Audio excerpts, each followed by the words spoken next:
We're live. Hi, I'm Linda Van Hart, Visual Arts Coordinator for Common Ground on the Hill. Welcome to the first night of week 2 gallery talks. We're here with our two-dimensional artists tonight. So you're going to learn about drawing, watercolor monoprinting, Baltimore screen painting, and digital photography. We're going to begin tonight's gallery talk with Lee Newman. Lee is a former partner of mine. He was one of the initial artists that started Noma Gallery in Frederick. It's an artist cooperative. If you haven't been there, try a First Saturdays in Frederick. It's always a lot of fun.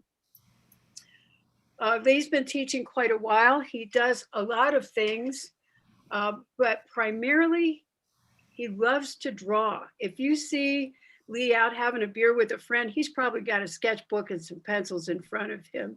He loves drawing people in casual settings and encourages his students to do that. So he's going to be talking to you about the fundamentals of drawing. Take it away, Lee. Oh, there we go. Let me share this with you. So I thought I would pick just a few of my drawings to talk to you about, and this is the theme of this. Well, it involves perspective, but and the perspective of our ancestral voices. That is those artists who encourage us from the present and the past, and then the theme also involves adversity and how those two things can lead to art. So the first drawing I have is this one. I'll talk about this one most. I remember very well doing this drawing some years ago because the circumstances were that I had just returned from the dentist where I had a wisdom tooth extraction, which was arduous. My dentist had to split the tooth and pump me up with more painkillers, and it took a long time. So I came home to my then little Springer Spaniel puppy Baxter, and I took him out in the yard. He had been in the house, and I put him on one of those runs, attached his leash to one of those runs between two trees, and went back in to let the pain medication work on me. Lo and behold, I heard, after a few minutes, I heard him barking, and came out to see what he was doing. And just outside of his reach was this toad. And so I went back in the house and grabbed my drawing materials and started drawing the toad. And the toad wanted to creep into the moss and under the leaves and escape me. So I would have to pull the toad out and so I could see it and draw it. And I don't remember the order in which I did these drawings. There's ink and chalk, and this is done on a German brown paper. And I just created the composition, the arrangement as I went, as the toad would allow me to pull it out of of hiding. And as I was drawing it, I was recalling this drawing by Jacques Degaine, a Flemish artist who was older than Rembrandt. And I'd seen a marvelous exhibit of his drawings at the National Gallery of Art. And this drawing was exhibited and came to mind. So I was channeling Jacques Degaine's artistic inquiry in my own drawing. And I do believe that Jacques Degaine's frog, wasn't a compliant model. I think Jacques Degaine had to encourage the frog with a couple of straight pins or something like that. So the next piece, this is not a draw. It's a drawing on copper. Baxter, my wonderful Springer Spaniel, sometime later was barking at something else. when I went out to see what it was this box turtle in the yard. And so I retrieved the box turtle, and at this time I took it in the studio, in the basement of the house, and I drew it on paper. But then I also took a copper plate and I drew the box turtle with a diamond stylus and a roulette wheel. And this one is more at eye level, so I was looking directly at the turtle. A drawing technique I used extensively on this one was tapping on the top of the shell so that its head would not be in the shell itself. These are drawing techniques that they don't teach in art school.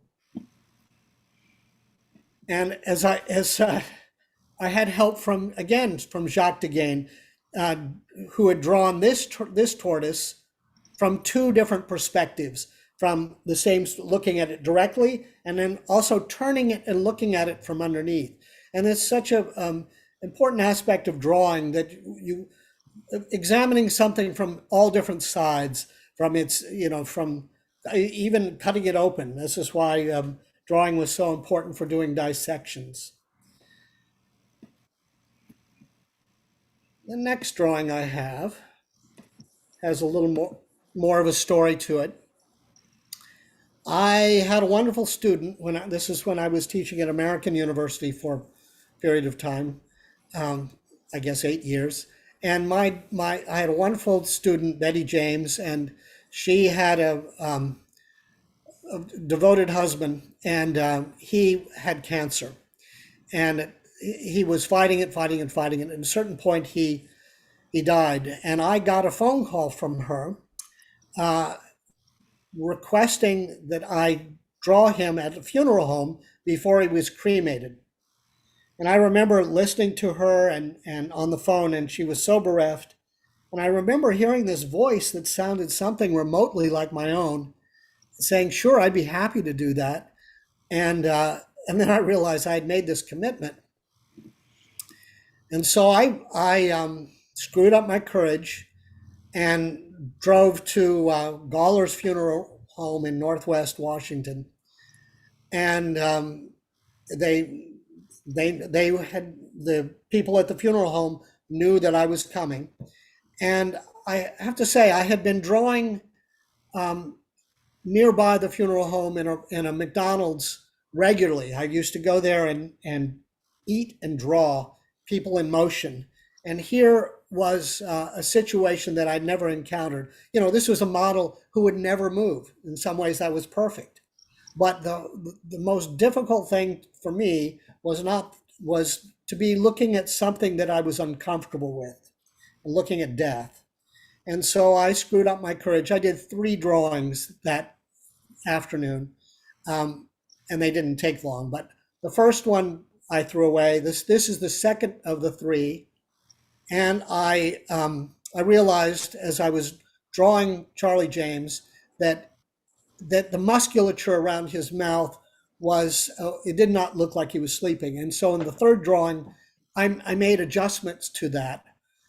Even though the light was horrible, I in this case, you can see there's use of perspective in this, and where the angles of the axes of the head are placed, and how I used a series of arcs, rhythmic arcs, to find my way around the topography of the head. And he was in a cardboard box, and he had paper covering him, but he at the end of his life.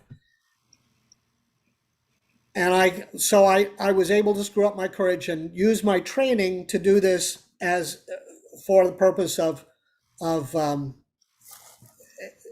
satisfying my former student.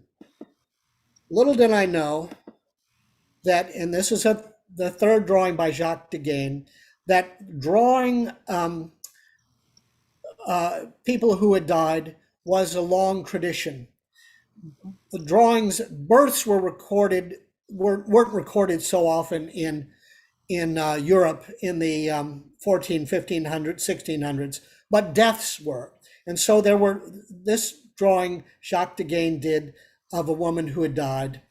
And that tradition was then continued in Europe with photography. That supplanted the drawings that were done.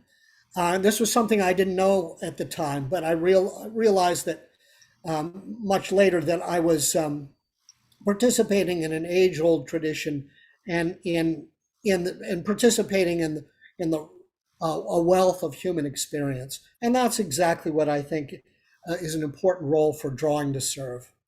And with that, I will bid adieu and stop my screen share. Thank you, Lee. Thank you, Linda, and thank you Took all. us in some directions we didn't know we were going to go tonight with Well, your interesting circumstances surrounding the drawings. Susan Lucy Masseth is a former student of mine. She was a wonderful student.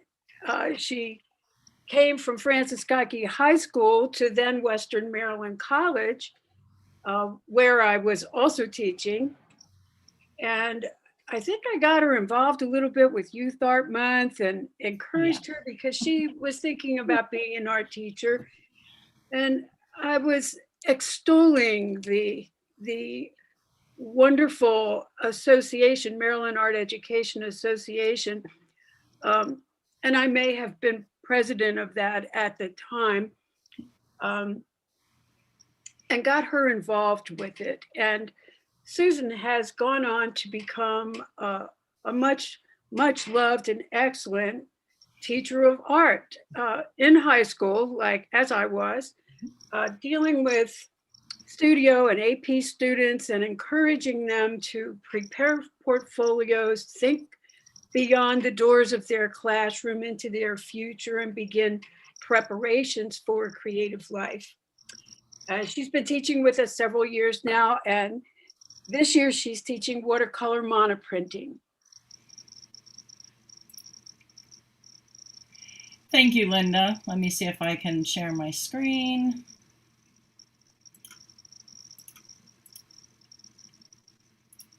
There we go. Go to present.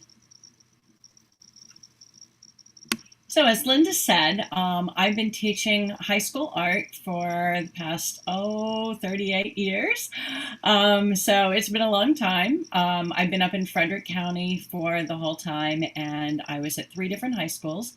I am currently teaching at Walkersville High School and love it there, and we have a great department. And I'm still getting to do kind of my area of specialty, which is the drawing and painting side of things. So as Linda said, I have a lot of students that are in the AP Studio class. So I get the opportunity to work with them and prepare them for, going on to college and majoring in art or going to an art school. And I also have, the beginning level students, the students that need an art class, visual art class, or some other art class to fulfill their graduation requirements. So I have the gambit of every kind of student at the high school level. And as I kind of put it in the way of perspective, that was kind of my connection, my perspective has been to, in the guiding of those students, whether they are anticipating a career in art or whether they're just doing it because they're required to, and hopefully get them involved in an area that they enjoy. As I said, that's kind of the perspective that I've kind of come to. But the other perspective, as you're going to see, and one of the things that my class, which Linda has kind of joined in on today, as we go through the week, is looking at the perspective of the landscape, and the landscape in the way of more of a panorama, and dealing with spatial depth, from foreground to middle ground to background, and dealing with color, and how you create that depth. So I'm going to share some of the pieces that I have done. I kind of had some little notes here, so please excuse me if I get off track a little bit. But I've been doing this technique since the early 90s. I went through grad school at after I graduated from Western Maryland College, McDaniel, formerly McDaniel, or presently McDaniel. And I started to do this process dealing with watercolors because I love to paint with watercolors. But it was, kind of a major hassle to, keep the paintings flat, to stretch the watercolor paper so it wouldn't warp, and, dealing with all of those particular techniques that I had done. I had taken some watercolor courses. And then I took a class with one of the printmakers. And it was a monoprint class. And his name was Sam Peters. And Sam Peters really kind of opened the doors to using other medias to create these one-of-a-kind prints. And these are all watercolors that were done on plexiglass. So what you do is you prepare your plexiglass by sanding it with a fine sandpaper. And then you let the watercolor, you paint the watercolor on, you let it dry. That's a really important part because if the watercolor is still wet, it will run or bleed. Then what you do is, as you can see, and Linda said I was going to talk about paper. So the paper that I used for these monoprints, you can see it has a deckled edge. So it's a natural paper. It's the Reeves BFK paper. It's an etching paper. It's very soft and thick. It's wonderful for watercolor by itself, but it's also, I used it for pastel drawings, and it works beautifully. When you have a press, it works beautifully with these watercolor monoprints. Unfortunately, since we are not in person, we do not have an etching press to use for our class. So we're using brayers and rolling pins and burnishers and anything that we can transfer the watercolor from the plexiglass to the paper. So let me scroll on and show you guys a few more. So you can see this is one of the things that my class is going to be working on, is kind of a panorama and doing a connective landscape or spatial piece that connects. So this is dealing with perspective, not just from foreground to middle ground to background, but also from left to right, and visually looking at the views around you. And I've had students that have gone, 180 degrees or 360 degrees, and they put them in these long spatial pieces, which has kind of been kind of a fun thing to do. I usually have my advanced classes work with the panorama effect. We talk about when they display them. Do you want to have a gap between the images or the prints? Do you want to have a border? Do you want them to visually be blended together like this one? Or do you want to have some particular separation so that the viewer's eye can move generally from one piece to another, and they can be viewed individually, or they can be viewed as a single work. So this is a really, really long one. These are about each print, as you can kind of see where they break. I kind of overlap them just a tiny bit so you can kind of see the separation of each print. But each print here is about 8 by 10 inches. And then you can see how they can very quickly become very lengthy and expansive. And another thing that we did in Sam's class was we also experimented with other media. I found very quickly, as I told my class today, that acrylic does not work real well because acrylic dries permanent, and it will dry to your acrylic plexiglass, and it will be permanent, and you'll have to scrape it off. It does not work the same way as the watercolor. And also I found that oils work very well. So obviously the oils were still wet, and the combination of the damp paper, because you soak the paper, depending on the thickness of the paper, you soak it between probably 10 minutes and 30 minutes. Then you take it out, you drain it. So you put it on either newsprint or paper towels, whatever, to blot the paper. So you have like a blotting area. And in most cases, with the watercolor monoprints, that paint is completely dry. With the oils, obviously the oils will stay, wet. And you can see the really interesting results that happen when that damp, wet paper and the oil, kind of hit each other. The effect that the print is extracted from the plexiglass still occurs with the oil paint. However, it looks a little different. With the watercolors, you get exactly what you paint on there. If you wanted a swirl or you wanted two colors to blend together, you just let that plate dry. And as long as it dried exactly the way you want it, that is going to pick up from your print.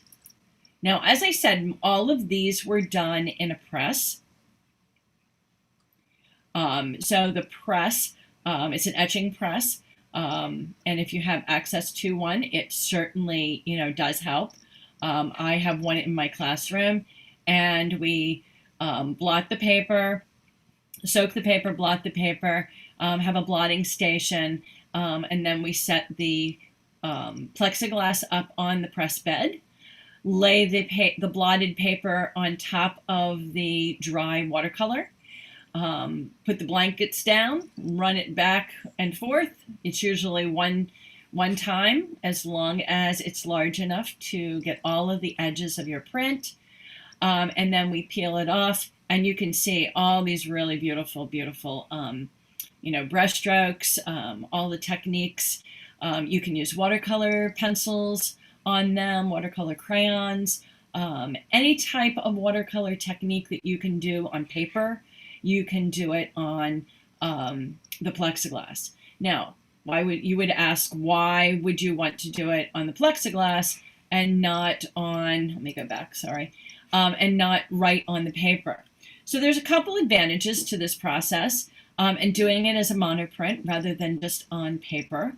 And as I have found with working with high school students, watercolor is a very difficult medium for them to deal with because they can't cover it up. They can't go back and change their mind on a color or an area, or they might like an area of the piece and not like another area. So they can't cover it up as you would be able to with tempera, acrylic, or oil. So with watercolor and you're painting on plexiglass, if you don't like a certain area, you can take a paper towel or a brush, wipe that area out, dry it, and repaint that to your satisfaction.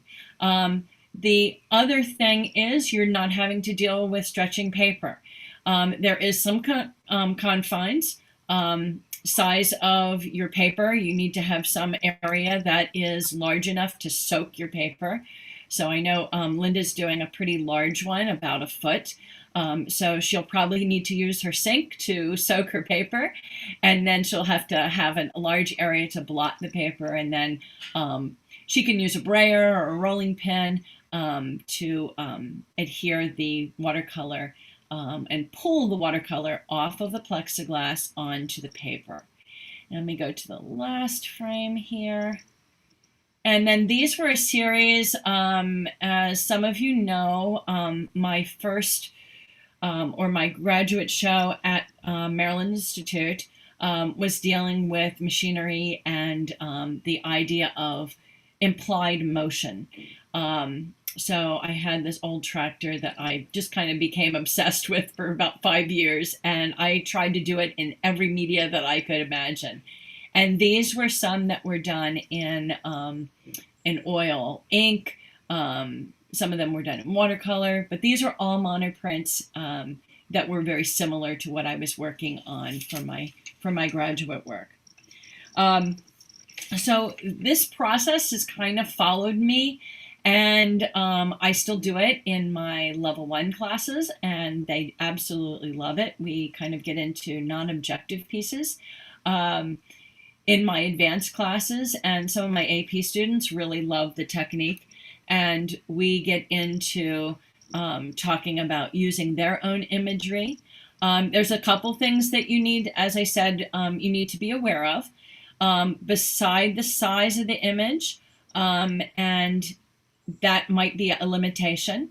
One of the other things that you need to think about is the reverse of the image. So I tell them, I said, if the image is going to look strange when you flip it over to the other direction, like if there's lettering or a sign or some type of, writing on it that would be backwards, what you do is you paint it backwards on your plate, and then the image will flip over in the other direction.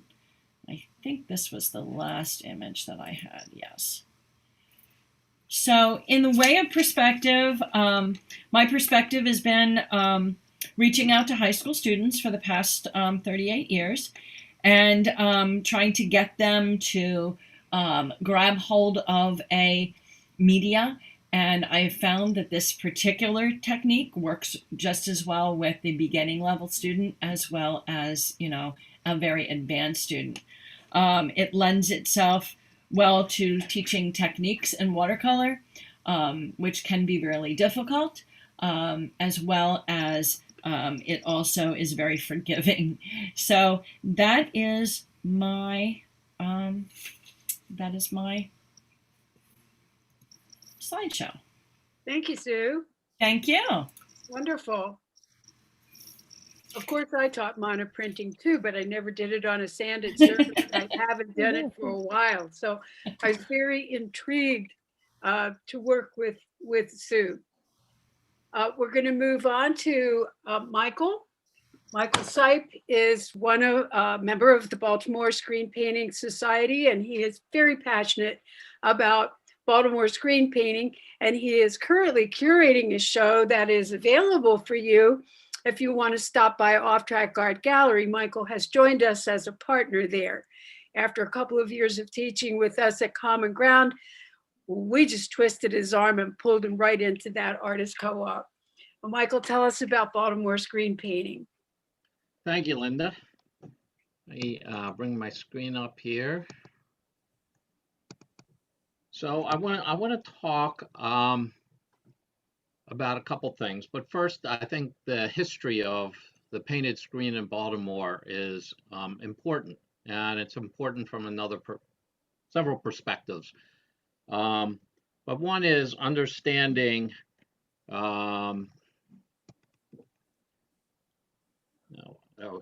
understanding what Baltimore looked like in 1913 when the first screen was painted. So this is an aerial view of row houses in southeast Baltimore, just on the other side of Patterson Park. And you can see that the neighborhood, the built environment of this neighborhood was macadam, brick, concrete, and tar. These were houses built primarily for the workers in the factories on the waterfront and going up the east side of Baltimore. What the painted screen did was to bring a level of serenity, beauty, and practicality to these houses. If you can imagine, Baltimore in 1913 was maybe not quite as hot as it is today, but it was pretty hot. And screens were not necessarily on every house.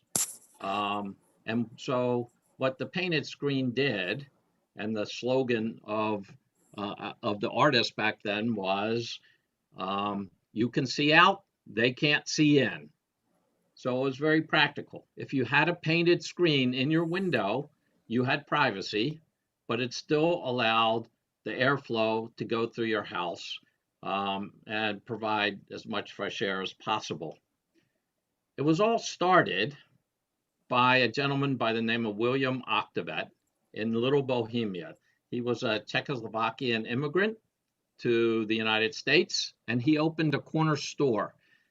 He got the brilliant idea one day that he could advertise what he was selling in his store. It was a butcher grocery store, by painting it on his front screen.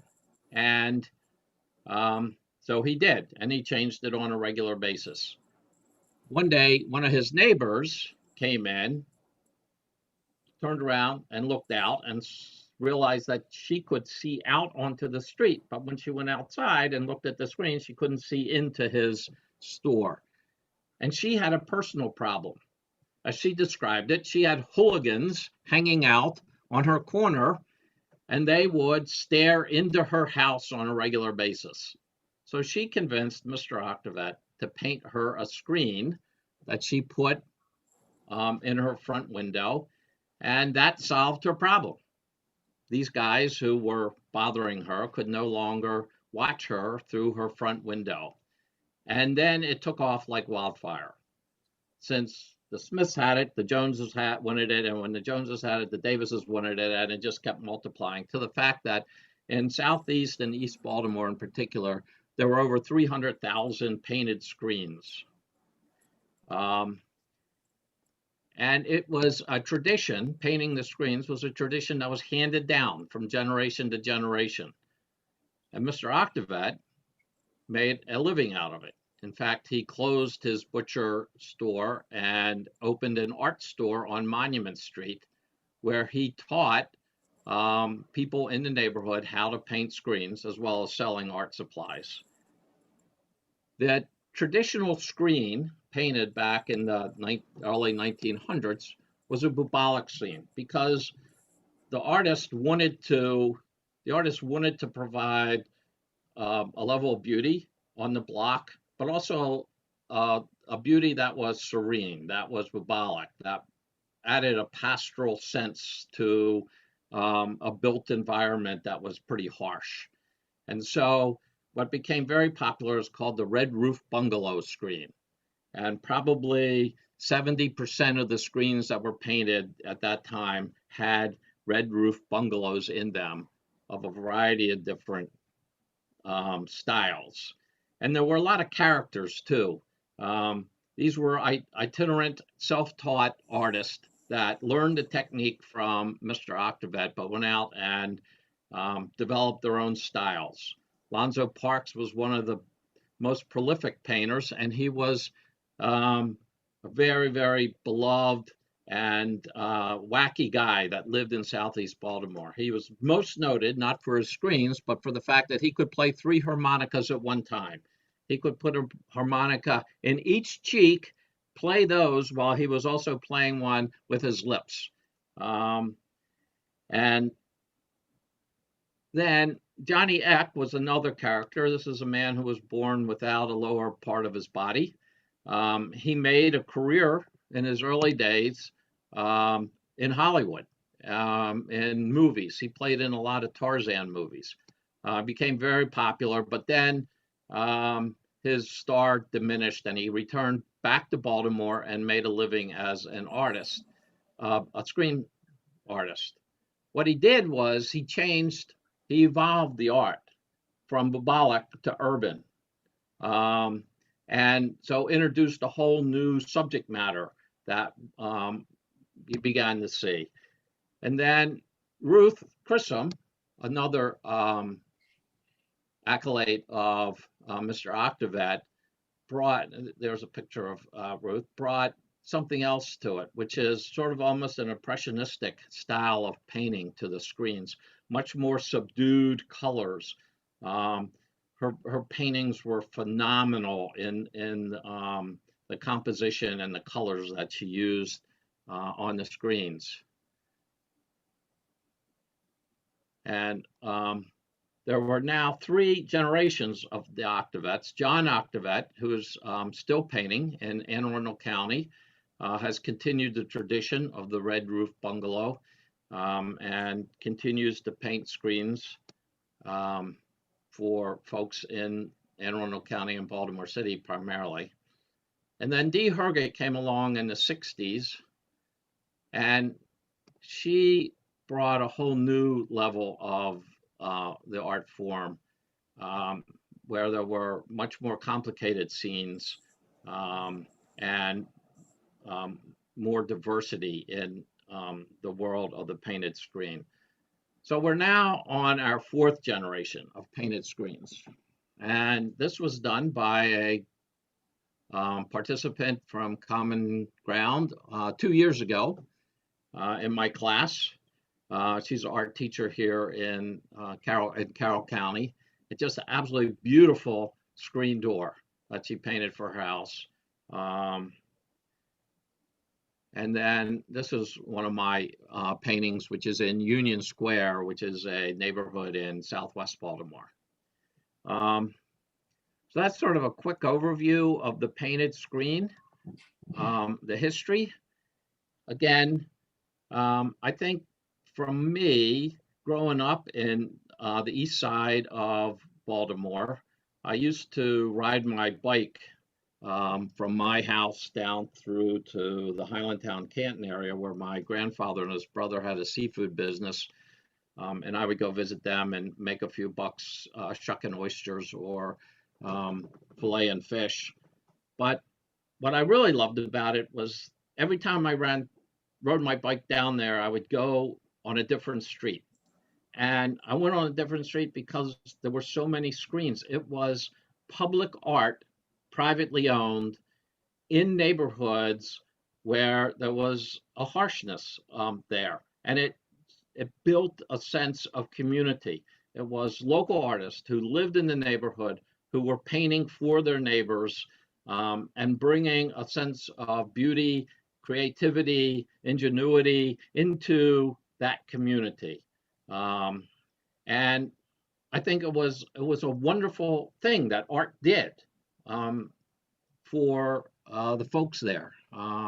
It made their lives a little better, and it was available to anybody and everybody, which unfortunately a lot of art is not, and was not. You had to go to a museum, but if you lived where I lived, you didn't have to go to a museum. You could just walk up and down the street.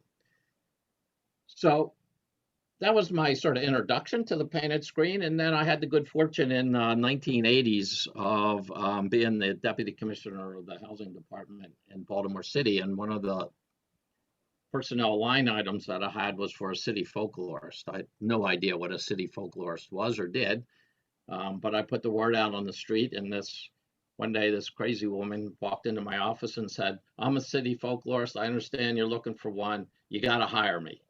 Her name was Elaine F. And she convinced us that we needed to preserve this tradition. We needed to figure out how to let the world know about Baltimore's painted screens, because they're not in any other city.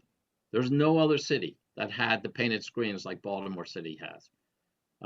So she eventually wrote a book, a beautiful book about the painted screens. She produced 2 videos. And got me excited about something that was important to me in my youth. Then fast forward a couple more years, and I got introduced to Common Ground on the Hill. I'm not quite sure how I did, but somebody introduced me to it. And I'm looking through the brochure, and there's Painted Screen class by John Ian Perry. And I decided to take it. I was not an artist. I was not trained as an artist. I was a sociology and theology major in college, and I spent my whole professional life rebuilding Baltimore's neighborhoods. So I'm a Baltimore-phile. I'm a freak about Baltimore. I love Baltimore, but I didn't know anything about art. And Common Ground opened the door for me. And John brought back the painted screen. And after a lot of trials and errors and mistakes and frustrations, I eventually started producing a product that I was happy with. And I'm now set a goal of trying to put 100 painted screens in Baltimore City every year. with my ultimate goal of having 1,000 painted screens around the city. And I think, you know, the more that we can take art and make it public, which is one of the things I love about Common Ground on the Hill, and Linda and all the things that Linda has introduced me to there. I just think it's important because I think art, like the painted screen, just brings an important lift in the quality of life for folks who struggle every day to make ends meet. So, thank you. Thank you, Michael. Want to stop sharing your screen, please? Oh, yeah. Thank you. Well, we're going to look at the art of Sue Bloom and her perspective on this last year. Sue and I've known each other since the 70s. And for years, she was the department chair at Western Maryland and then McDaniel College. So we have traveled the world together and known each other quite some while. I'm very proud of Sue. She literally wrote the textbook on digital painting and collage. It's been translated into 12 languages. She teaches art online to audiences from all over the world.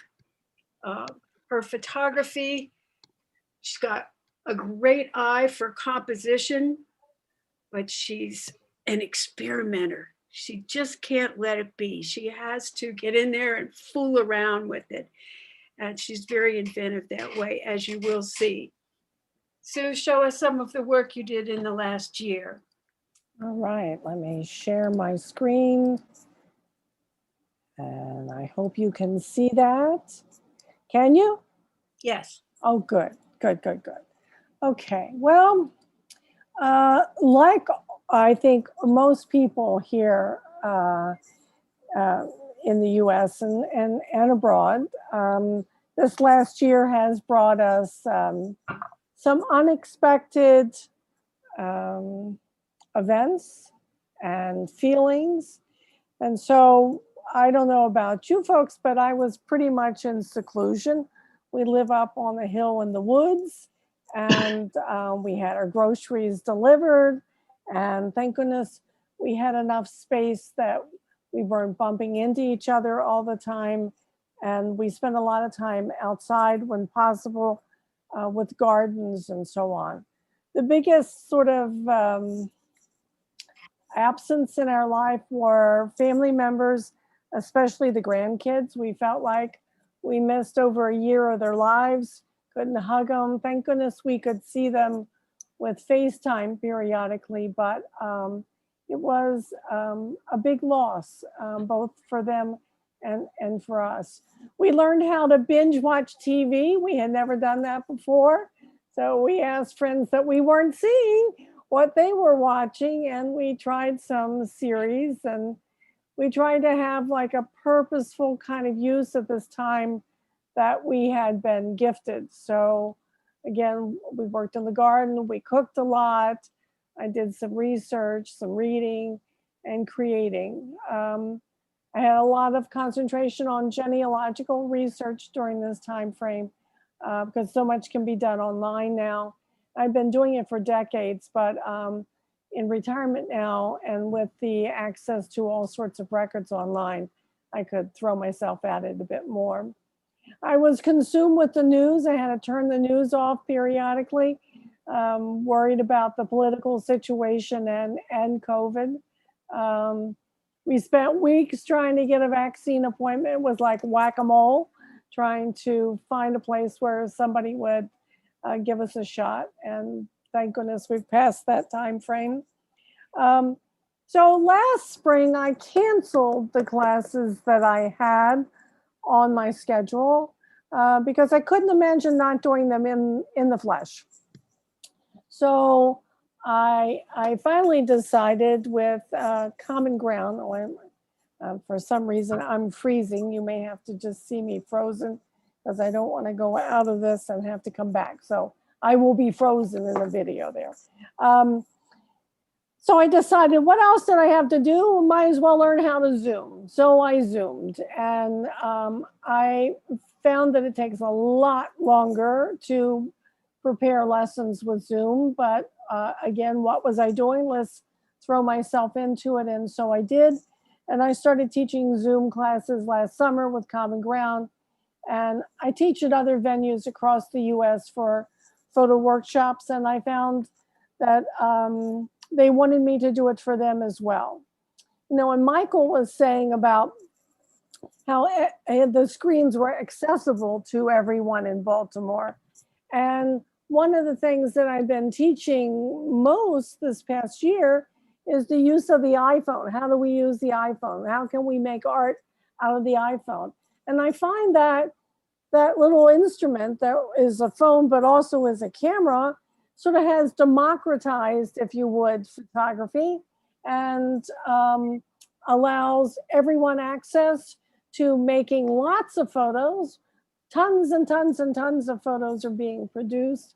And I think little point and shoot cameras will go away, and we will all be just using our iPhones for that.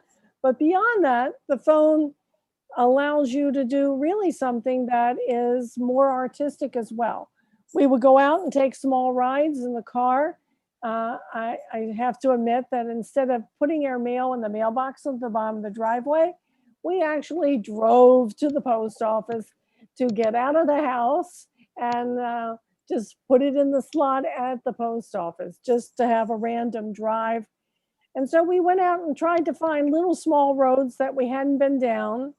And these are all iPhone photographs. I set up lots of still lives using my flowers from my garden. And really my iPhone was my image catcher. Here I'm looking through the windshield on a rainy day. I like to go out when the weather is bad, when most people don't think they want to take their camera out there. But nothing makes me roll out of bed quicker than fog in the morning. So fog is good, rain is good, snow is good, all those things. So my iPhone captured those images for me. And then I would come back in my studio, and on the computer or on my phone, I would work on my images, enhancing them to be sort of all that they could be. This is from this past fall. Just on random little roads, the smaller, the better. There are a fair number of vineyards in Frederick and Carroll County. This is one. I would go down in horse country, both in this county and in Baltimore County. Love horses. In my next life, I'm going to learn how to ride. Too old right now. I often really work on an image after the capture. Again, I see my job as the artist as trying to push that image to be all that it can be. Sometimes it has a more painterly kind of feel, depending on how I want to interpret it. So one of the classes I've been teaching is app dancing, where you go from app to app to app, learning what each one can do and how you can, again, enhance your image to be what you saw in your mind's eye. I've been teaching an iPhone class at several venues on the gardens, using the iPhone in the garden. So last week here at Common Ground, I did iPhone Explored, and this week it's about portraits using the iPhone. And this is just walking back the little trail from my studio to our vegetable garden. Again, a few more horses.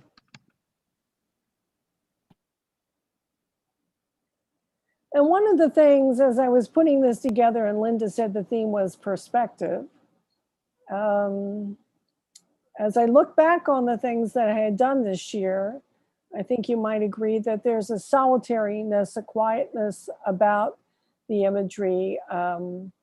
from this time frame.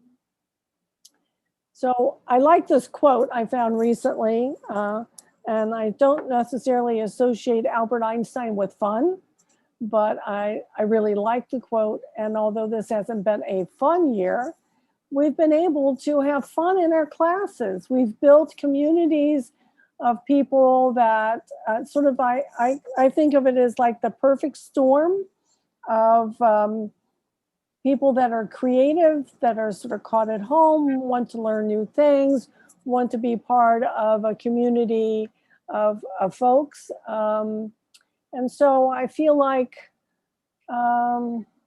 this time frame that has been sort of superimposed upon us has given us perspective about our lives, about our art, about our society. All sorts of things have been put into perspective. I think we've been very self-sufficient. Some people learn to be more self-sufficient than perhaps they thought they were capable of. We tried to do things to keep our local businesses alive. I baked food for people and took it to them, especially folks that were ill.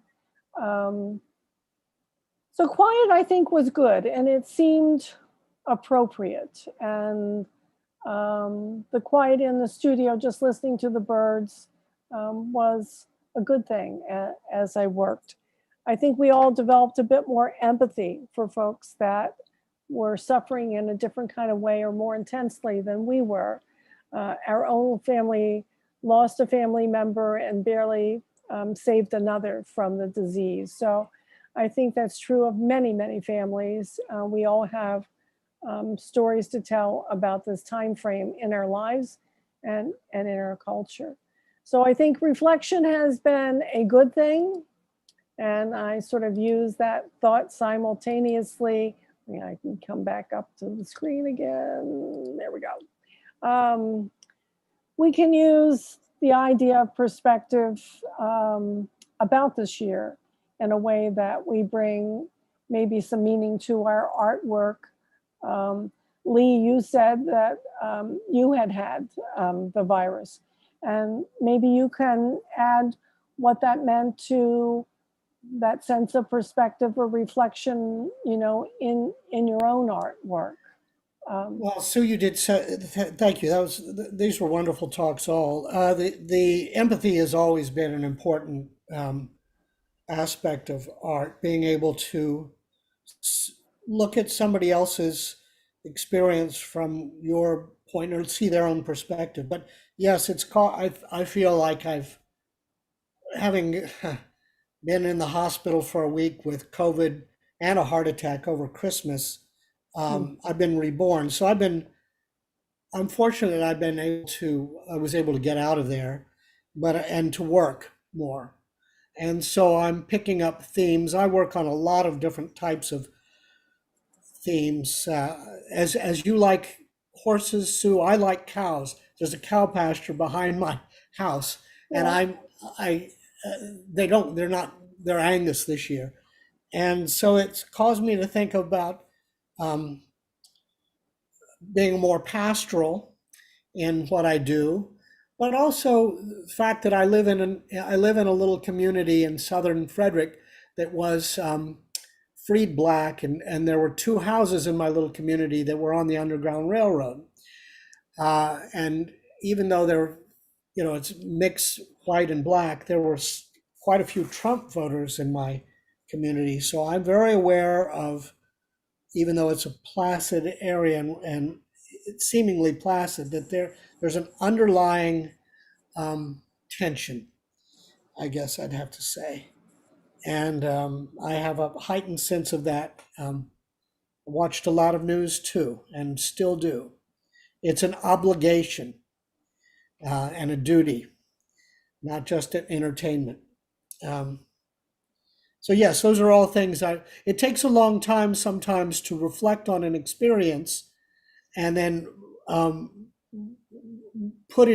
find a form for it in one's work, one's art. Now, the drawings I showed you, that was not the case. I just responded very directly. But I think that's, looking at all the work that you all showed, that sense of process and reverence for the process and how that leads to expression was very apparent.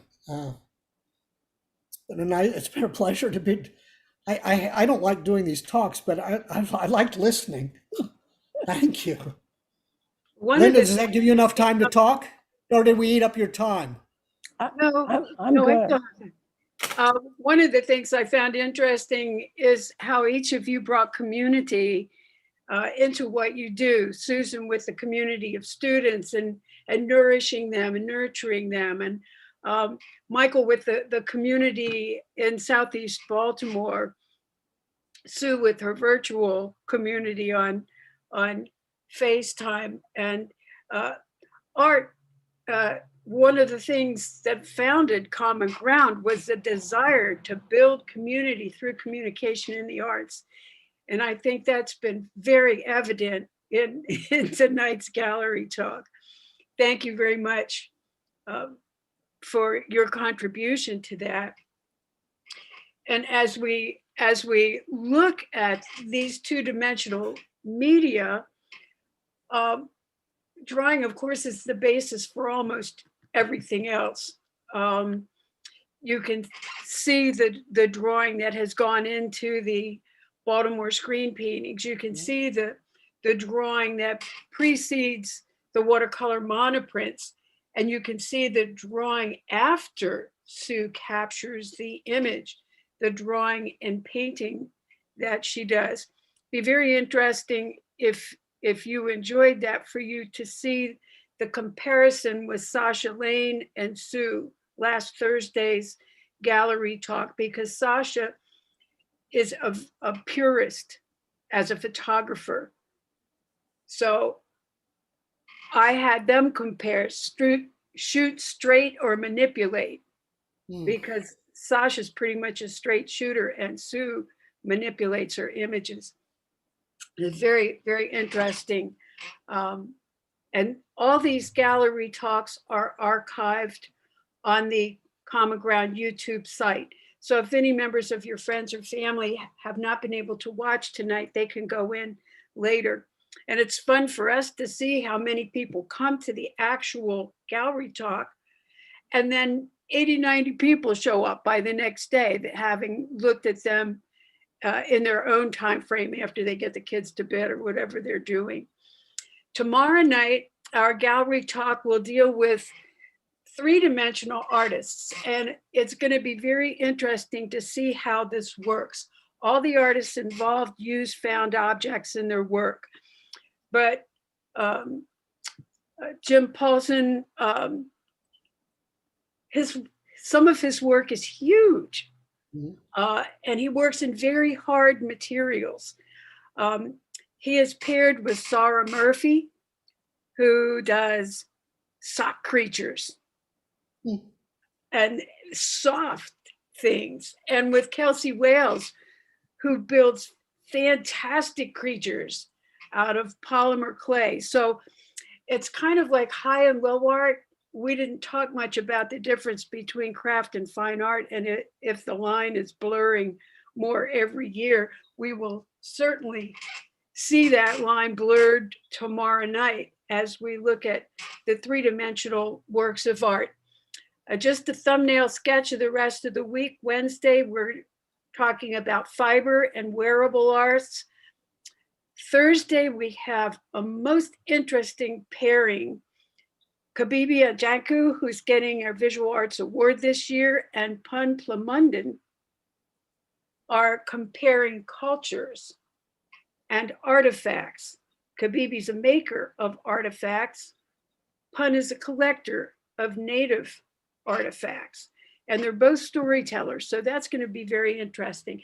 And then Friday night, Ellen Elms is joining us to speak about a huge mural that she painted and some of her other work. Ellen is with us week 3, but we got her to do the Friday night before she gets into her very intensive week 3 obligations.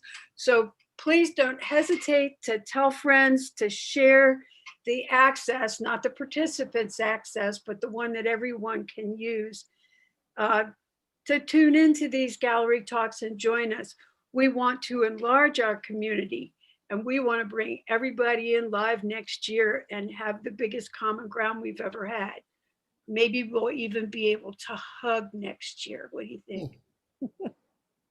Thanks so much for joining us tonight for our two-dimensional art talk with Lee, with Michael, with Susan, and with Sue Bloom. Have a good evening. Don't forget the keynote address at 8 o'clock.